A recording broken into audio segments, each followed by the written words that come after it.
Il tue sa femme à cause de la meilleure amie de sa femme. Je vais te raconter cette histoire et toi-même tu seras étonné. Avant que je te raconte cette histoire, n'oublie pas de mettre un j'aime sur la vidéo. Hein. Tu sais que nous sommes nouveaux sur YouTube, non? Donc il faut mettre un j'aime, comme ça YouTube va bien nous connaître. À faire des histoires là, nous on connaît raconter ça.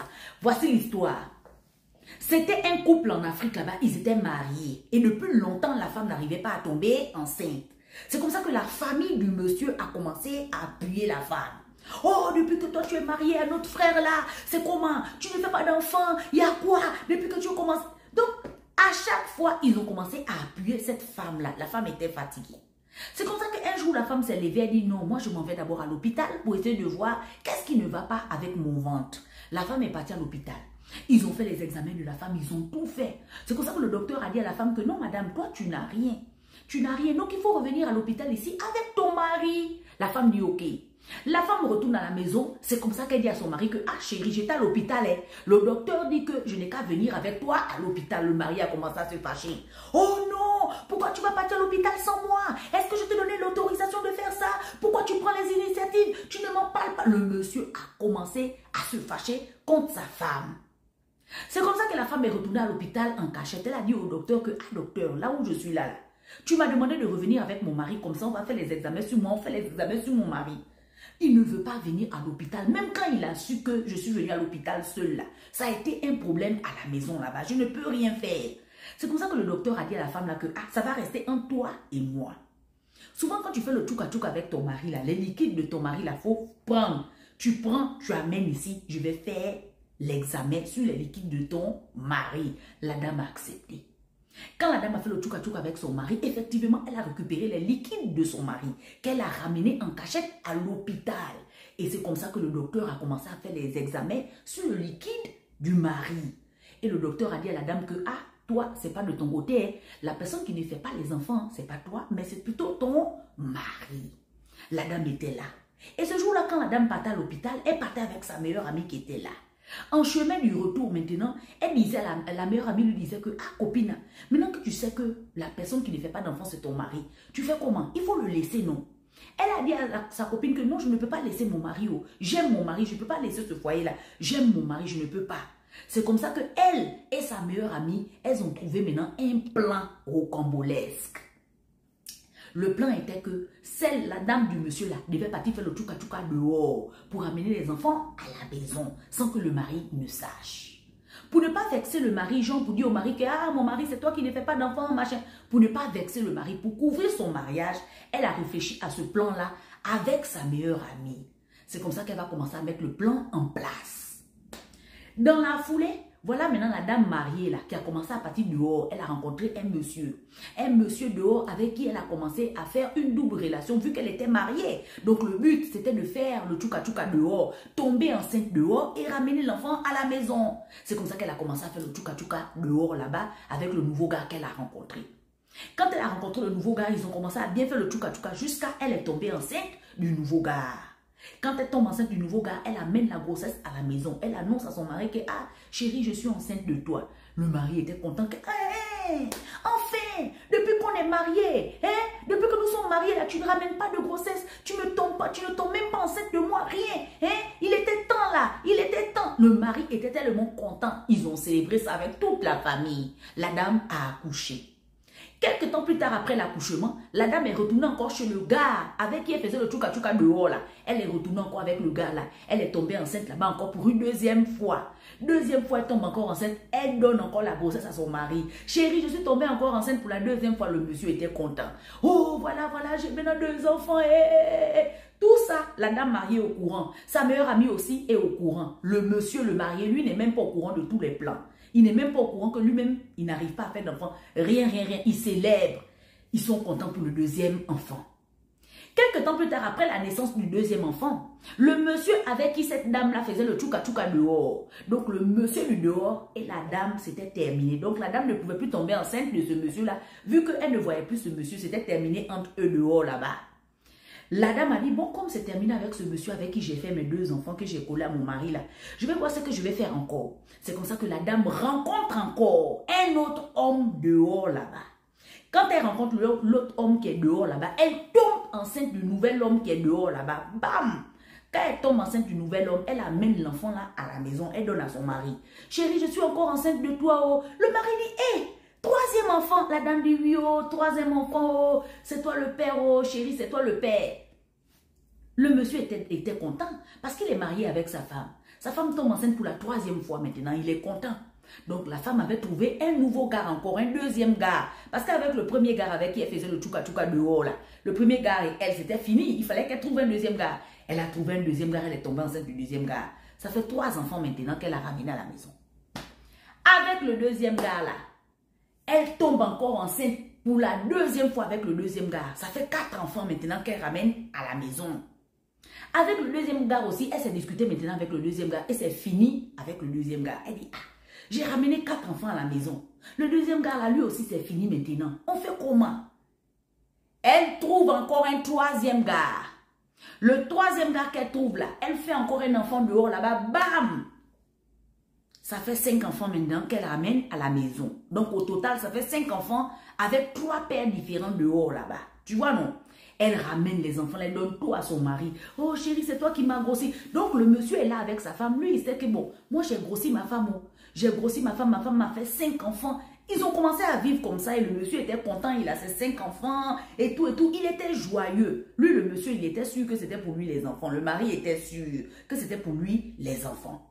Donc dans tout ça maintenant, pendant qu'elle a 3 gars dehors, tu comprends, avec 5 enfants maintenant, pendant qu'elle a ça, sa meilleure amie à côté d'elle est au courant de tout. Et c'est comme ça que sa meilleure amie a commencé à lui faire le chantou-tout. Sa meilleure amie a commencé à lui faire chanter. Donc sa meilleure amie faisait quoi? Durant toutes ces années-là, quand sa meilleure amie a besoin de quelque chose, sa meilleure amie l'appelle. Allô, copina, j'ai besoin d'un peu d'argent. Hein. Si elle essaye seulement de dire que, ah, je n'ai pas. Oh, tu as besoin de l'argent comment? Pourquoi tu ne m'as pas averti depuis? Je n'ai pas. Donc, la meilleure amie qui était au courant de tout faisait maintenant un chantage à celle qui avait 5 enfants dehors là. Elle faisait maintenant le chantage. Genre, donne-moi, prête-moi une telle somme. Quand celle qui a les enfants a dit que je n'ai pas, eh bien, tu n'as pas. Donc, tu ne veux pas me donner ça. Celle qui a les enfants dit que non, c'est pas que je ne veux pas te donner. C'est pas que je ne veux pas te donner, je n'ai pas. Sa meilleure amie lui dit que, hein. Donc, moi, je te demande l'argent et puis toi, tu dis que tu n'as pas. Hein? Donc, la meilleure amie lui parle avec un air de lui dire que moi, je connais tes secrets. Si tu ne me prêtes pas l'argent que je te demande là, je vais dire tes secrets dehors à ton mari. Donc, la meilleure amie devenait maintenant une amie bizarre. C'était devenu comme le chantage. C'était devenu comme ça maintenant. Quand la meilleure amie va faire une tontine, une réunion dehors, il faut l'argent à la meilleure amie. La meilleure amie l'appelle. Copina, je fais la tontine ce mois-là. Hein. Je fais la tontine ce mois, donc je n'ai pas l'argent pour payer la tontine ce mois. Il faut que tu payes la tontine pour moi. Si sa copine lui dit que non, je n'ai pas l'argent pour te donner pour payer la tontine, elle se fâche. Donc celle qui a fait les enfants dehors maintenant faisait tout pour satisfaire sa meilleure amie. Quand sa meilleure amie claque les doigts, j'ai besoin de l'argent. Celle qui a fait les enfants dehors, elle prête à sa meilleure amie. La meilleure amie ne rendait même pas. La meilleure amie lui dit, copine, j'ai envie d'acheter une nouvelle perruque. Bon, elle va acheter la perruque pour sa meilleure amie. Faut pas que sa meilleure amie va s'énerver. Parce que si sa meilleure amie s'énerve, la meilleure amie risque de faire sortir son secret à elle dehors. La meilleure amie risque de dire à son mari que l'enfant qui est là-bas, les enfants qui sont là-bas là, c'est pas pour toi. Hein. Donc, elle faisait tout pour satisfaire tous les besoins de sa meilleure amie. Et la meilleure amie abusait jusqu'à maintenant. Un jour, sa meilleure amie lui dit que, copine, où je suis là, j'ai besoin que tu me prêtes un peu d'argent. Mais l'argent est un peu beaucoup, hein. Je veux que tu me donnes. Celle qui a fait les enfants dehors dit que, ah, je suis fatiguée. Tous les jours, tu me demandes l'argent, je te donne. Tous les jours, tu me demandes les choses, je suis fatiguée. Aujourd'hui, là, je n'ai pas. Je n'ai pas, je te jure, je n'ai pas. La meilleure amie a commencé à jurer, je n'ai pas. Si j'allais te donner, pardon. Je n'ai pas. Ou bien, attends, quand j'aurai là, je vais te donner. La meilleure amie lui dit, hein, donc c'est moi que tu veux faire patienter.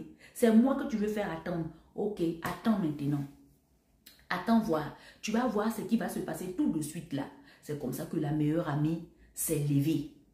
La meilleure amie est partie chez le mari de sa copine. Dit au mari de sa copine que, ah, mon beau-frère, mon beau, ça va? Le monsieur était là à la maison tranquille avec ses 5 enfants. Il voit la meilleure amie de sa copine qui vient. La meilleure amie lui dit que ça va mon beau-frère. Il dit oui, ça va, il y a quoi? Elle dit, il faut t'asseoir. Mon beau-frère, assieds-toi, je vais te dire quelque chose. Mon beau-frère, assieds-toi, je vais te raconter quelque chose toi-même. J'espère que tu es bien assis là. Hein. Le mari de la copine dit que oui, je suis bien assis, il y a quoi? Elle dit, hein. Elle dit au mari de sa copine que assieds-toi mon beau, je vais tout te raconter. Les 5 enfants que tu vois chez toi là, non. Tu crois que ce sont tes enfants qui sont là, hein? Je vais te raconter en fait. Ta femme qui est là, elle a fait les 5 enfants là avec 3 gars dehors là-bas. Elle a tchouka avec 3 gars différents. Tous les 5 enfants là, ils ont 3 pères différents. C'est pas qu'ils ont un seul père, 3. Elle a ajouté jusqu'à 3. Le monsieur dit quoi? Elle dit, oh, je vais tout te raconter. Ta femme est partie à l'hôpital, non? Elle est partie faire les examens, tout ça à l'hôpital. Hein? Tu l'avais interdit de partir, non? Elle est partie à l'hôpital même 2 fois. La 2e fois, elle a pris tes liquides, tout. On est parti faire examen, on a découvert que non, c'est toi qui ne fais pas d'enfant. Donc maintenant, c'est comme ça qu'elle a réfléchi qu'elle va partir pour ne pas perdre son mariage. Elle va partir dehors, faire les enfants dehors et puis ramener les enfants à la maison pour venir te donner. C'est comme ça que quand elle est partie faire les enfants dehors, au lieu de faire avec un seul homme, elle a fait avec 3. Où je te parle là, non? 3, les 5 là, il n'y a même pas un qui t'appartient. Le monsieur dit, hein? Tu me dis quoi comme ça? Elle dit, oh, il n'y a même pas un qui t'appartient dedans. Hein? Même pas un. Oh, oh. Le monsieur dit, ah, ok. Donc, c'est ta meilleure amie que tu es venue trahir comme ça. Elle dit, oui. C'est ma meilleure amie. Je suis venue dire parce que je ne pouvais plus soulever le secret là. Je suis venue te dire en même temps comme ça, je vais te délivrer de ce secret là. Le monsieur a dit, ok. La dame de la maison même n'était pas à la maison quand sa meilleure amie est venue faire ça. Elle était au marché. Voilà la dame de la maison qui rentre. Quand la dame de la maison rentre comme ça là, voilà son mari. Ici. Dis-moi la vérité. Dis-moi la vérité. Les 5 enfants là. Dis-moi la vérité. Qu'est-ce qui se passe? Si tu ne me dis pas la vérité aujourd'hui là. Hein? Le mari a commencé à secouer ici là. Dis-moi la vérité. Dis-moi la vérité. Ah. Avec la pression, la dame est obligée d'accepter que oui, oh, mon mari, ce que ma meilleure amie t'a raconté là, c'est vrai. Ce que ma meilleure amie t'a raconté, ce qu'elle t'a dit là, c'est vrai. Je ne voulais pas perdre mon mariage. C'est parce que je t'aime que j'ai fait ça. Je ne voulais pas perdre. C'est pas par plaisir que j'ai fait. Je ne voulais pas perdre. Sinon, il y avait l'option de te laisser. Mais je ne voulais pas te laisser. Je voulais rester avec toi. Je n'ai pas envie de te perdre. Donc, en même temps que la femme parlait, le monsieur ne faisait que serrer ici, là. C'est comme ça que le monsieur est rentré à la cuisine. Quand il est rentré à la cuisine maintenant, vous-même imaginez-vous ce qu'il est parti chercher. Quand il est parti chercher ça, sur la femme. Voilà la femme maintenant, cadavérée. La dame est morte. Comment ils se sont débattus là, comment ils ont fait, comment il a laissé la femme par terre pour aller à la cuisine. La femme n'a pas fouillé ou bien n'a pas fait comment, ou bien n'était pas plus forte que lui pour se dégager vite fait, ou bien peut-être qu'elle a eu confiance que non, c'est mon gars, il m'aime, il ne peut pas faire quelque chose qui va me faire du mal. Peut-être qu'elle avait confiance.